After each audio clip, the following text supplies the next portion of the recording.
কাছে এলো পূজার ছুটি। রোদ্দুরে লেগেছে চাঁপা ফুলের রং, হাওয়া উঠছে শিশিরে শিরশিরিয়ে, শিউলির গন্ধ এসে লাগে, যেন কার ঠান্ডা হাতের কোমল সেবা। আকাশের কোণে কোণে সাদা মেঘের আলস্য দেখে মন লাগে না কাজে। মাস্টারমশাই পড়িয়ে চলেন পাথুরে কয়লার আদিম কথা। ছেলেটা বেঞ্চিতে পা দোলায়, ছবি দেখে আপন মনে। কমল দিঘির ফাটল ধরা ঘাট আর ভঞ্জদির পাঁচিল ঘেঁষা আতা গাছের ফলে ভরা ডাল।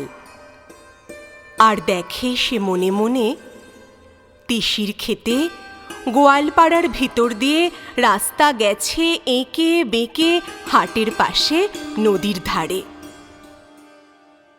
কলেজের ইকোনমিক্স ক্লাসে খাতায় ফর্দ নিচ্ছে টুকে চশমা চোখে মেডেল পাওয়া ছাত্র। হালের লেখা কোন উপন্যাস কিনতে হবে, ধারে মিলবে কোন দোকানে। মনে রেখো পাড়ের শাড়ি, সোনায় জড়ানো শাঁখা, দিল্লির কাজ করা লাল মখমলের চটি। আর চাই রেশমে বাঁধাই করা অ্যান্টিক কাগজে ছাপা কবিতার বই। এখনো তার নাম মনে পড়ছে না।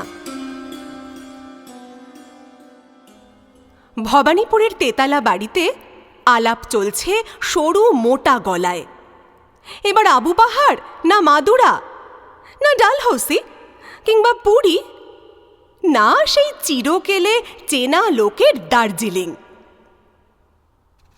আর দেখছি সামনে দিয়ে স্টেশনে যাবার রাঙা রাস্তায় শহরের দাদন দেওয়া দড়ি বাঁধা ছাগলছানা ৫টা ৬টা করে।